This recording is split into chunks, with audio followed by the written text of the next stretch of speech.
Welcome to this very exciting segment today on the 27th day of October. Well, a couple of days left and October's gone. Well, that's right. Time is just fleeting by. Well, right now here in Brisbane, the weather is partly cloudy, but it is mainly clear. There might be a few clouds around with the day. At the moment, already on to 25 degrees. So, it's going to be a fairly warm day. We are getting towards that time of the year when, we can expect higher temperatures. So, looking out the window once again, a gorgeous view right from our studios here. And once again, I'd like to welcome you all to this show and thanks for joining in as usual. It's always so good to have your company. Well, today in this segment, we have the local news, looking at all the COVID-19 updates, restrictions opening, and of course the travel bubble that's going to be happening within Australia and some other countries, and what does it mean in terms of all the border controls. So all that, plus the Daily India report with Ankita. And after that, at 10 a.m., we have Usha Chandra right here in the studios with the weekly real estate update, that and much, much more. Well, let's get right into the show today. First of all, the much talked about the Glasgow summit. Of course, our Prime Minister is not revealing the plan. The plan, as was mentioned this morning in a very delightful interview with Mark on ABC, but not with the Prime Minister, with the Minister. And it was, he tried to hammer on when are we going to see the plan? And the answer there was that the plan will be revealed at an appropriate date. So there is a plan, there is a way forward. And of course, the latest news comes out of London at this, the Queen is not going to be attending because of health concerns. And she's a little bit under the weather at the moment. So, now she will not be attending. She was looking forward to attending that, but rather she will send in a video message. So here's the first report from our Prime Minister. It's a plan that ensures that there are many things we don't do as well. It's not a plan at any cost. There's no blank cheques here. It will not shut down our coal or gas production or exports. It will not impact households, businesses or the broader economy with new costs or taxes imposed by the initiatives that we are undertaking. It will not cost jobs, not in farming, mining or gas, because what we're doing in this plan is positive things, enabling things. It will not increase energy bills. It is not a revolution, but a careful evolution to take advantage of changes in our markets. And it's not a set and forget plan. It has an insurance policy review mechanism to make sure that it keeps delivering for regional Australia. In this plan there is accountability, and we will be having the Productivity Commission every 5 years, the first one due by the end of 2023. That will monitor the impact, the socio-economic impact of our plans into the future. So I can say to rural and regional Australians that this is a good plan for you, it's a good plan for all Australians, and we're confident in it, that it is going to secure your future, that you can plan for your future with confidence. And we're backing that up by ensuring that we'll measure that. We won't just be measuring the fact that we'll be reducing emissions, we'll be measuring the fact that we're creating jobs, we'll be measuring the fact that we're boosting incomes, we'll be measuring the fact that we are preserving Australians' livelihoods right across the country, because that is also one of the key measures of performance and success with this plan. So there you go, as I mentioned, that is the plan, and very soon we'll be joining our Premier to get an update of what's happening here in Queensland. Taking a look at the progress of the vaccine rollout, more than 235,000 doses have been administered in the past day. 87% of the population over 16 has had one dose, while close to 74% is fully vaccinated. Turning to the states and territories, the ACT remains well ahead with an incredible first dose rate, and its double dose rate is approaching 90%. New South Wales has passed the 85% fully vaccinated mark. Victoria has almost reached 76% and Tasmania is tracking well at 72%. South Australia will be hoping its reopening roadmap will boost its rollout, which remains behind the national average, along with Western Australia, the Northern Territory and Queensland. Here's Queensland News.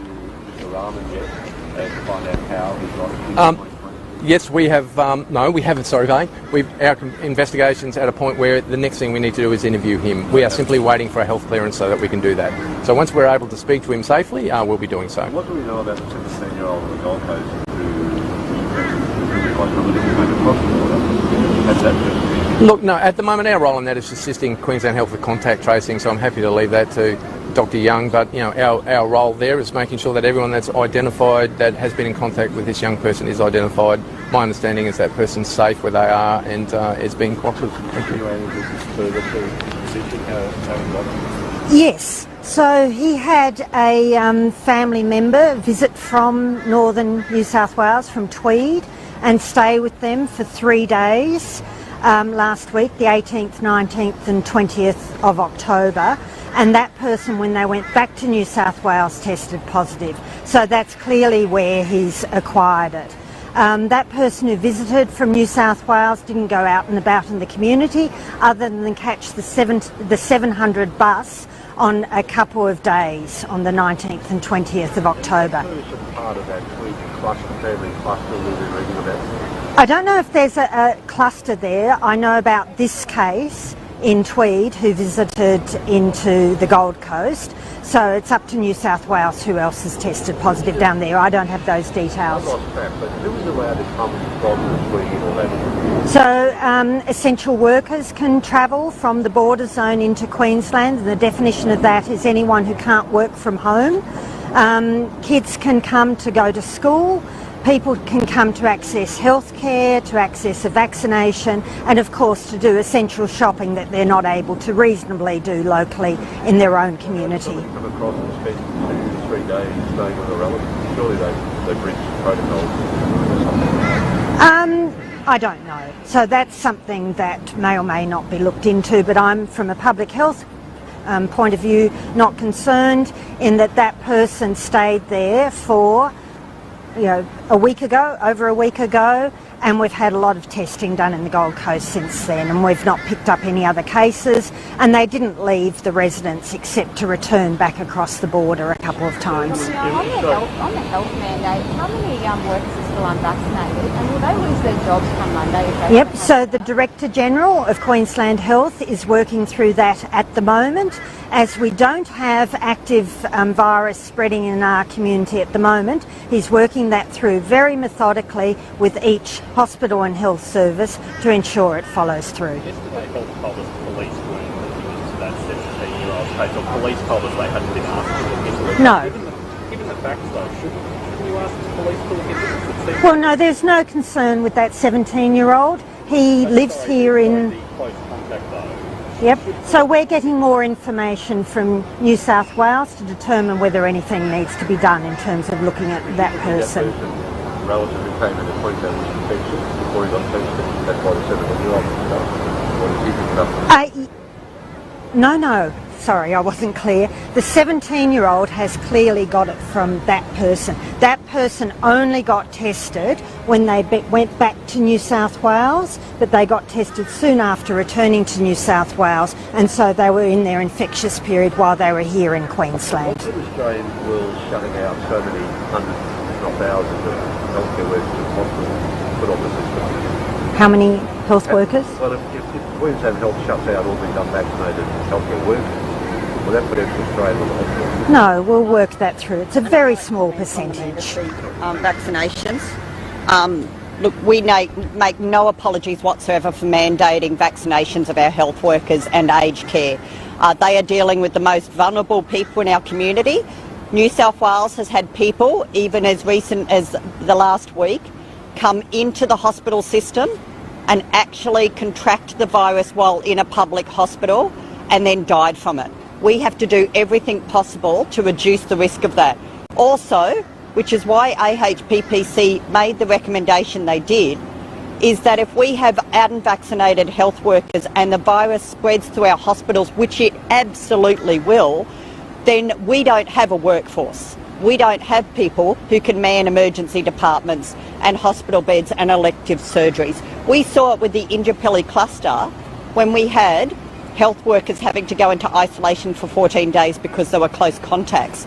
We cannot afford to have large volumes of our health workforce off sick with the virus themselves and then potentially spreading that to patients and visitors. So we need a health workforce that is as protected as they possibly can be. And I know that David Crisafulli refuses to answer this question.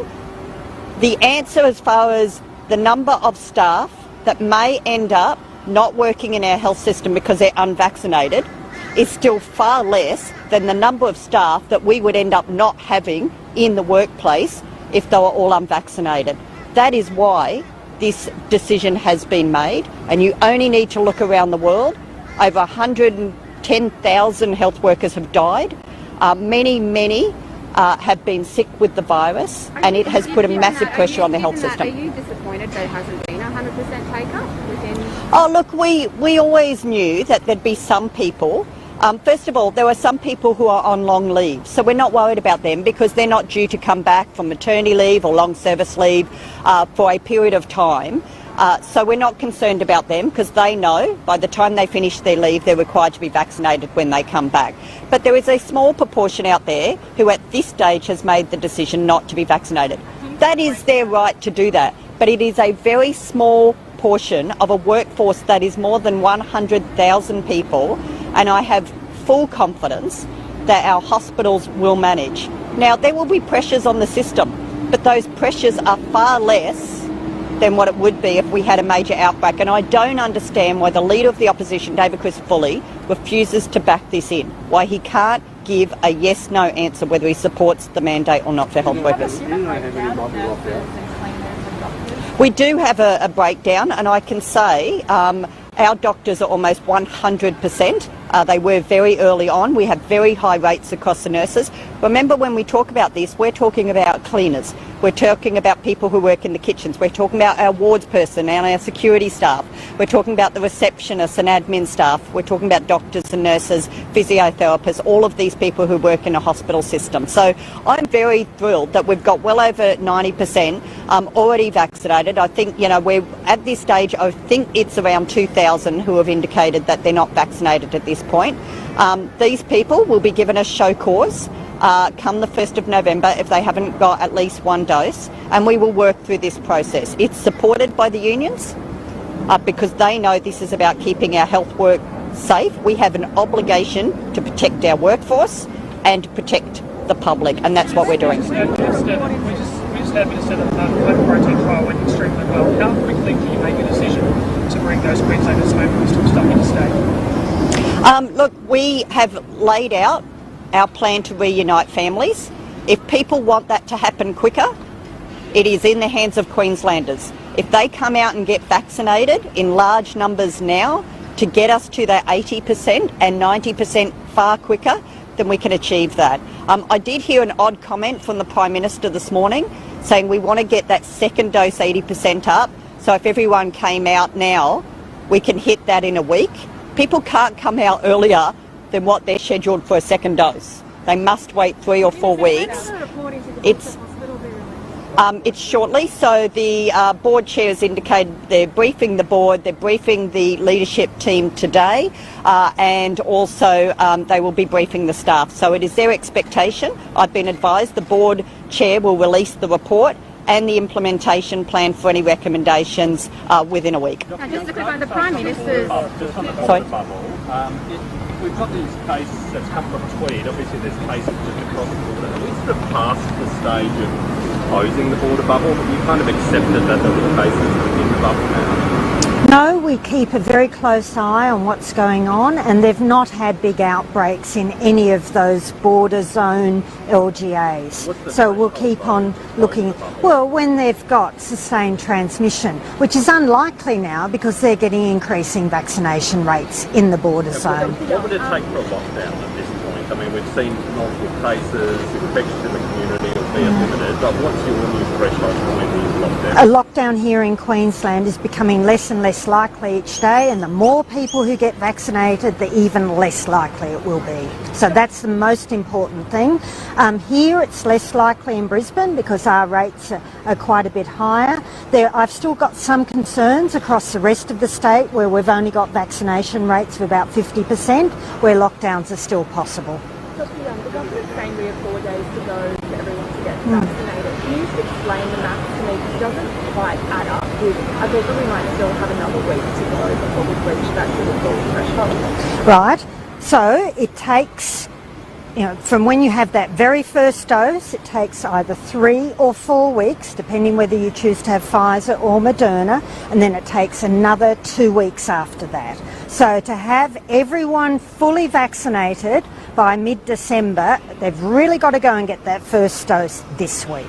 That's my absolute plea with every single Queenslander 12 years of age and over. The Prime Minister's just confirmed that the ban on Australian citizens travelling overseas without an exemption will be lifted on November 1. What does that mean for fully vaccinated Queenslanders? Well, my understanding is that you've got to have 2 doses of vaccine to travel overseas. And what about so that's good. When they return? Well, it will depend where we're at, whether we're at 70, 80 or 90% vaccination as to what happens when those people return. And on the roadmap, after 90%, does that cater for international tourists coming in, or is it just returning to Australia? Yep. No, it's very clear in the roadmap. So it is a bit curious. Yep, the roadmap is very, very clear. Yep. So we need everyone to reach those thresholds, and if we reach them earlier, the Premier has clearly said we'll introduce those new processes earlier. So there's a challenge to every Queenslander, and why we should absolutely push this week and see if we can reach those thresholds earlier. Thank you. Thanks, everyone. Whose is this? Oh, right. Ladies and gentlemen, that's the news there that was coming right with our Chief Health Officer and, of course, with the Minister Yvette D'Ath. So the way is that if we can all get vaccinated, the restrictions could be easing a little bit earlier than the announced. So, that is good news. Well, right now, let's take a quick look at some of the other states before we go to the Daily India report. First of all is Victoria. We said that as the state of emergency and as legislative arrangements fell due, we made a commitment some time ago that we would introduce pandemic-specific laws, that we would have a set of measures that were not written with a hypothetical in mind, but were the product of learnings and the experiences that we've all been through, all of us, over these last 20 plus months. That's exactly the framework that we have introduced into the Parliament. This is modelled on the New Zealand law. There are elements of what happens in New South Wales and other states also, but we've gone beyond that in terms of accountability and transparency, the view of experts and the broadest view. Now that shouldn't be taken as a criticism of anybody who's been involved in our pandemic response, particularly our public health team. Under the current law, their job is to be first and foremost concerned with public health. And that's what you want when you don't have a vaccine. Once you move to a vaccinated economy and a vaccinated community, and you've got the protections of those vaccines, when you're in this stage of this pandemic, you need to have a broader focus. And that's exactly what these new arrangements will underpin, a broader focus. A broader focus is what will be underpinned by these new policies that are coming in place.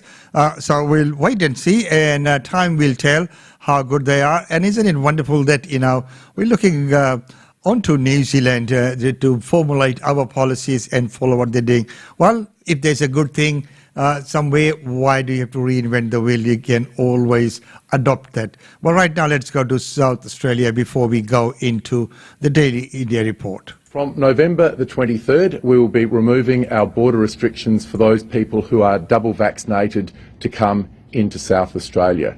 From November the 23rd, we will be reducing the time that international arrivals need to be in quarantine from 14 days down to 7.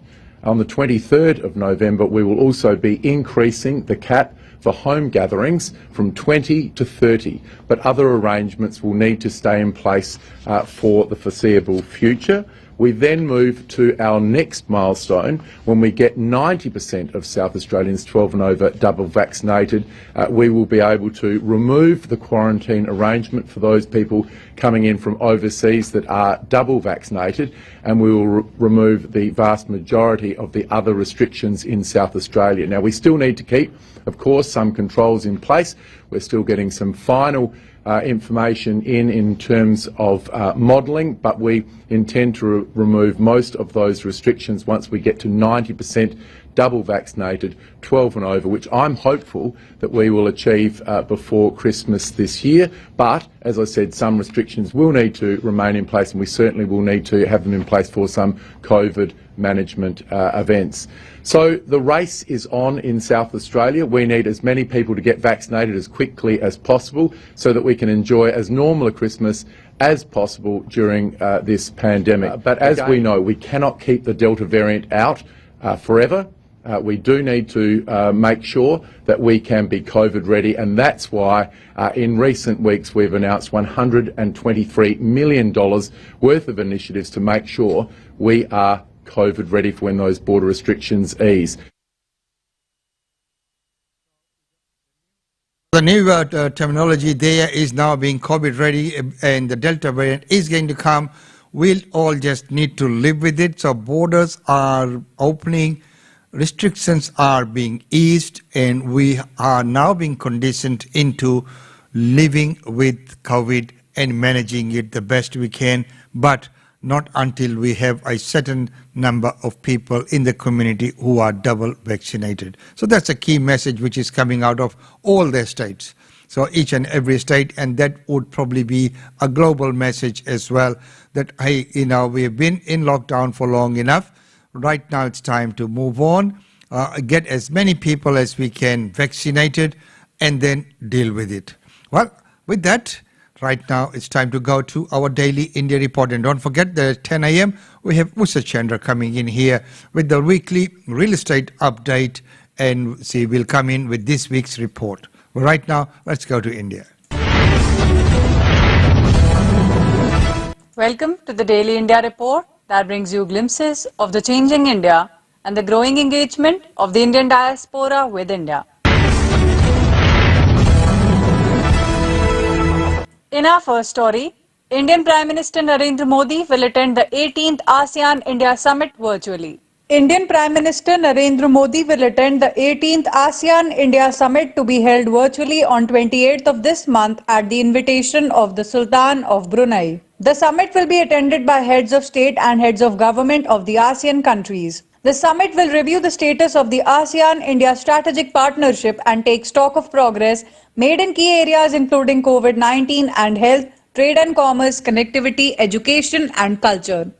Important regional and international developments including post-pandemic economic recovery will also be discussed. ASEAN-India summits are held annually and provide an opportunity for India and ASEAN to engage at the highest level. This is Modi's 9th ASEAN-India summit. Indian External Affairs Ministry said the ASEAN-India strategic partnership stands on a strong foundation as ASEAN is central to India's Act East policy and the wider vision of the Indo-Pacific. The year 2022 will mark 30 years of ASEAN-India relations. India and ASEAN have several dialogue mechanisms which meet regularly, including a summit, ministerial meetings and senior officials meetings. The Prime Minister will also attend the 16th East Asia Summit to be held on the 27th of this month virtually. The East Asia Summit is the premier leaders-led forum in the Indo-Pacific. Since its inception in 2005, it has played a significant role in the strategic and geopolitical evolution of East Asia. Apart from the 10 ASEAN member states, East Asia Summit includes India, China, Japan, South Korea, Australia,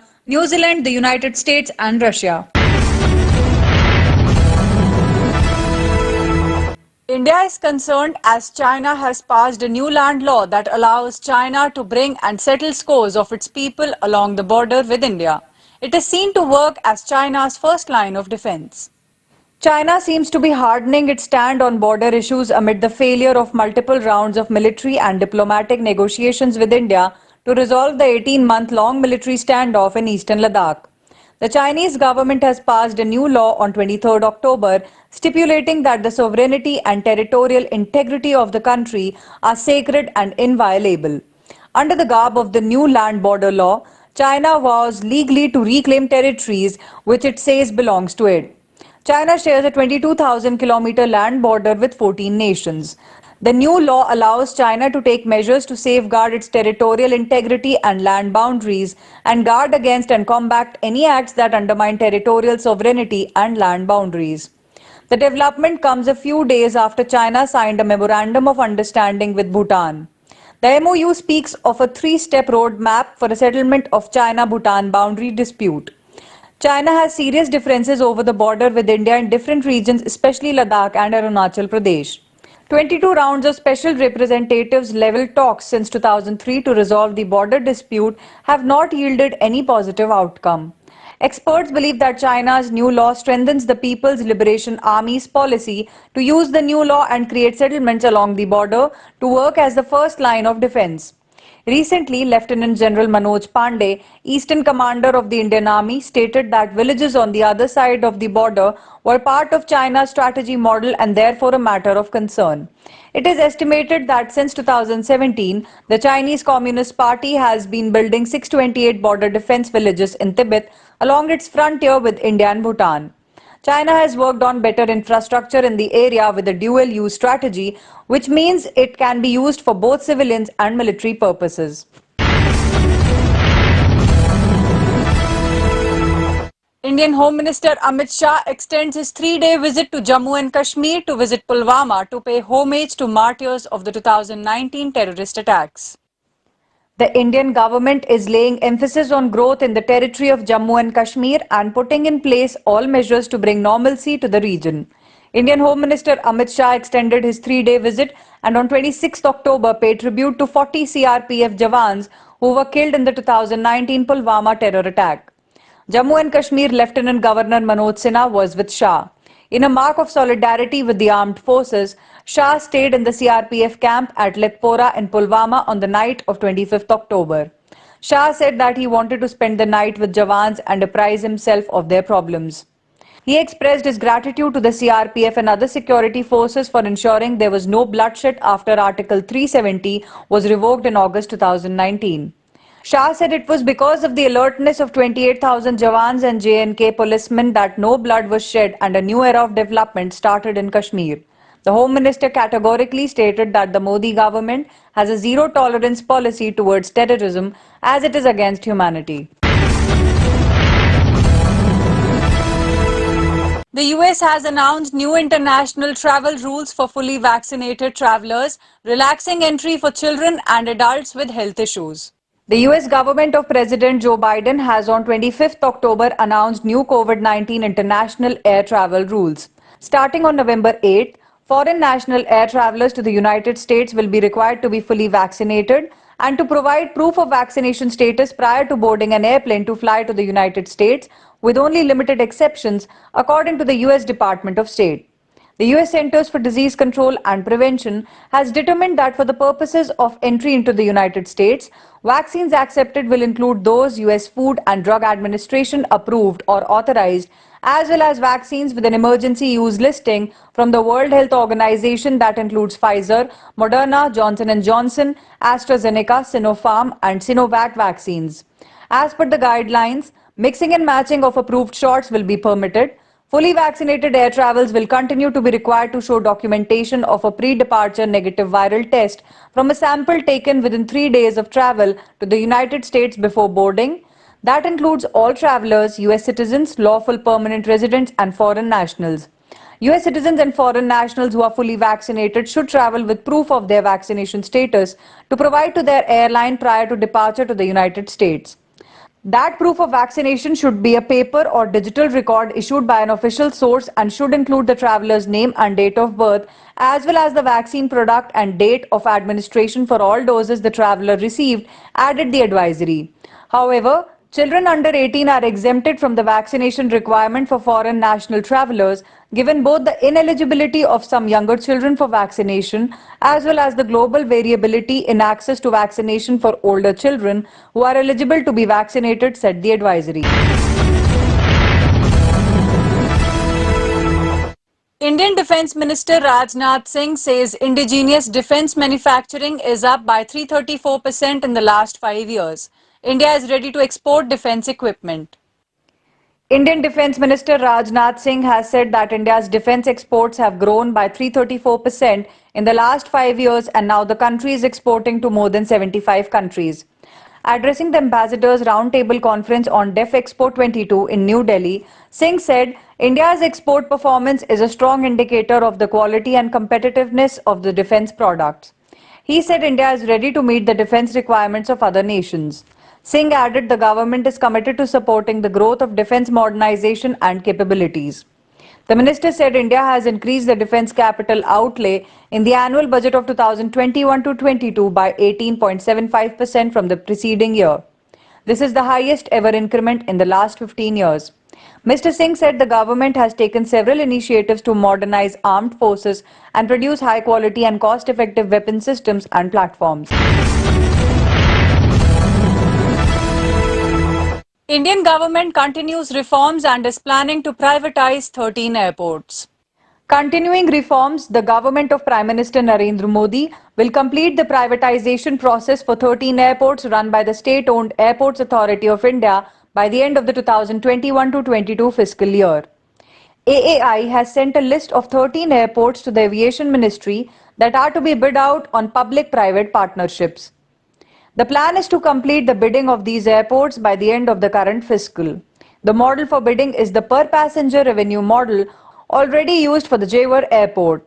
AAI has decided to club 7 small airports with 6 big ones, Varanasi with Kushinagar and Gaya, Amritsar with Kangra, Bhubaneswar with Tirupati, Raipur with Aurangabad, Indore with Jabalpur and Trichy with Hubli. As part of the National Monetization Plan, the government plans to award 25 airports in the next 4 years, including the above 13.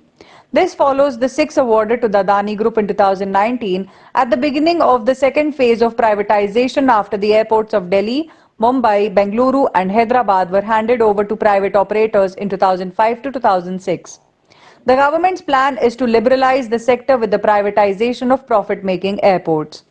AAI's mandate will be expanded to develop new ones in areas where the private sector may not want to venture through profits earned through revenue share from the privatized airports. Were done yesterday, which is great news, and once again, if people have any symptoms, they should go and get tested. 13,603 vaccines were delivered by Queensland Health in the past 24 hours, which now means we have 75.6% of eligible Queenslanders have received 1 dose and 61.22% are now fully vaccinated. Mr Speaker, every day more Queenslanders are choosing to be vaccinated, but we need more, many more, to get moving. Anyone who hasn't had their first dose of vaccine just has 4 days to get it.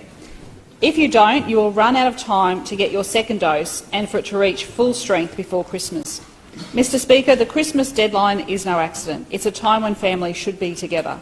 Make no mistake, travellers coming from interstate hotspots will bring COVID with them.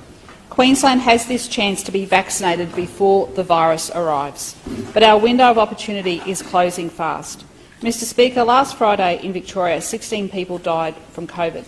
That was just in 1 day. Between New South Wales and Victoria, there were another 5 yesterday. In total, in the 4 months since June, 747 people have tragically lost their lives in this current outbreak. Mr Speaker, I say to those Queenslanders yet to get vaccinated, what do you think happens to you when COVID comes? What if you escape it but you give it to someone who doesn't? What are you going to tell the nurses and doctors when you turn up sick and you haven't bothered to go and get a vaccine? Each day brings new developments in providing broader protection for our community. Mr Speaker, I'm advised that overnight the US Food and Drug Administration has approved Pfizer for children aged 5 to 11. The need for this was something I raised in this House some time ago. Mr Speaker, we can barely throw a rock without hitting a place where you can get vaccinated. Pharmacies, GP clinics, mass vaccination hubs and convention centres, theme parks, surf life-saving clubs and mobile clinics operate right across our state. Starting today, a door-to-door, street-to-street program is starting in Cherbourg, and I thank the Minister for visiting last week. A pop-up clinic will operate at the Let's Go Caravanning Expo at Brisbane's RNA this weekend. And if you are sitting at home on Sunday afternoon and you or your family are not vaccinated, get up, go out and get it done. I've stopped asking, now I'm telling you, go and get vaccinated. Mr Speaker. A member for Kawana.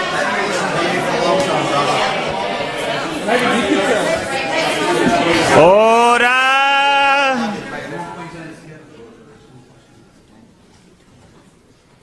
Premier, you have the call. Mr Speaker, today marks a significant milestone, as you mentioned. 100 years ago, on the 27th of October 1921, Queensland's Legislative Council sat for the last time. Labor premiers considered it a handbrake on democracy because its members were not elected. They were wealthy, landed gentry, almost exclusively born in England. In fact, many left England and never deigned to sit in the lavish Red Chamber at the other end of this House. It saw its role as being one of obstruction and it scuttled more than 800 bills. Even the Moreton Bay Courier called for its abolition, saying, and I quote, Progressive paper. I quote,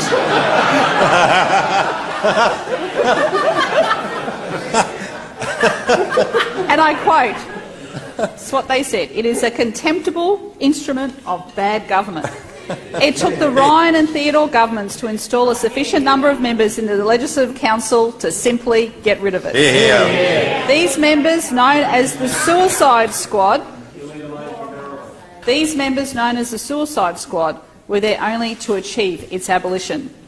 I think I can feel a Netflix series coming on, Mr Speaker. I was going to say something, Premier, but I won't. And at 8:37 p.m. on October 27, 1921, Queensland's upper house rose for the very last time. Just think about that history, members. One of the many things that makes Queensland different is our unicameral or single chamber of parliament. The lack of an upper house was often cited as a reason for the excesses of the Joe years, and it took another Labor Premier to fix it. Acting. Order. Order.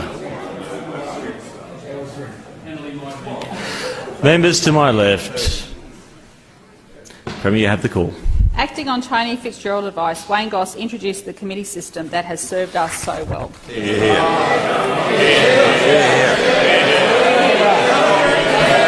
Order. Order, members. With excellent committee chairs.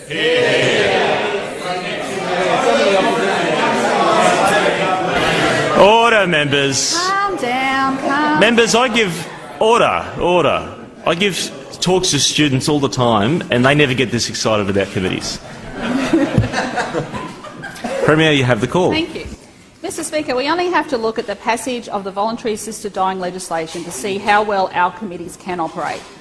Bipartisan, thorough and inclusive, the Health and Environment Committee took 11,000 submissions, giving everyday Queenslanders, not just a select few, a real say on really significant, important and personal legislation. Mr Speaker, for a Member century, for Southport. Mr Speaker, for a century Queensland has prospered and our democracy strengthened because of this major reform led by a Labor government and backed also by the local paper.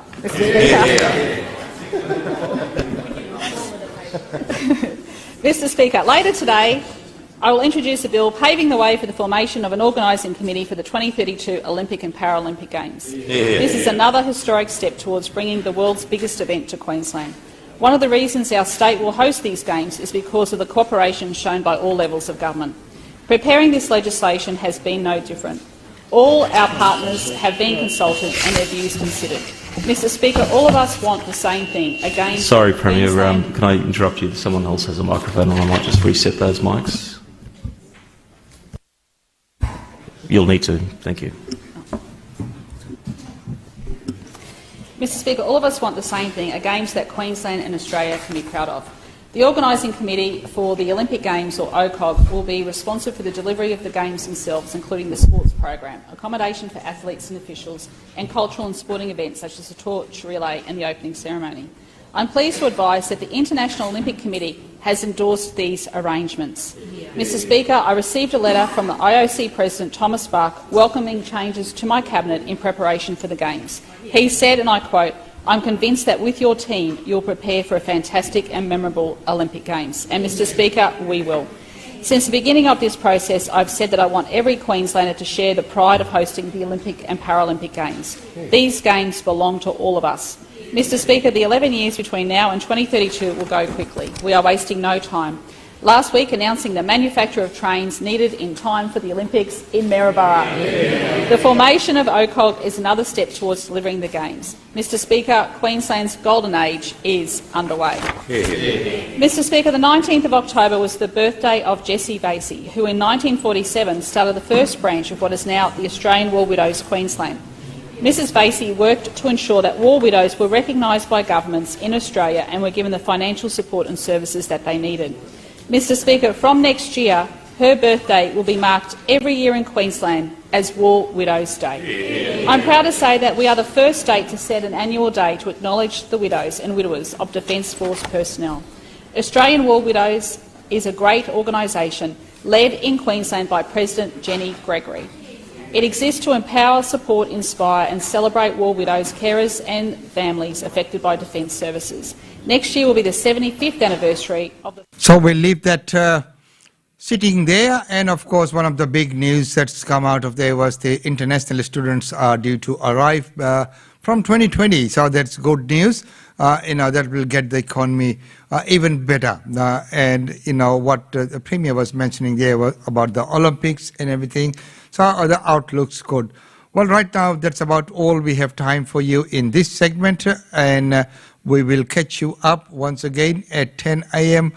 When we have Usha Chandra in here with the latest on real estate. So we will get the latest real estate update to have a look at what's happening in real estate, what are the markets doing, how long are the properties staying on the market, and the number of listings, etc., and all of those. So the Premier has just finished his speech as well. Well, right now let's take a very quick look at functions and events happening here in Queensland.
And that's about all we have time for you in this segment, ladies and gentlemen. We'll see you back at 10 with the real estate update with Usha Chandra. See you then. It's been wonderful having your company.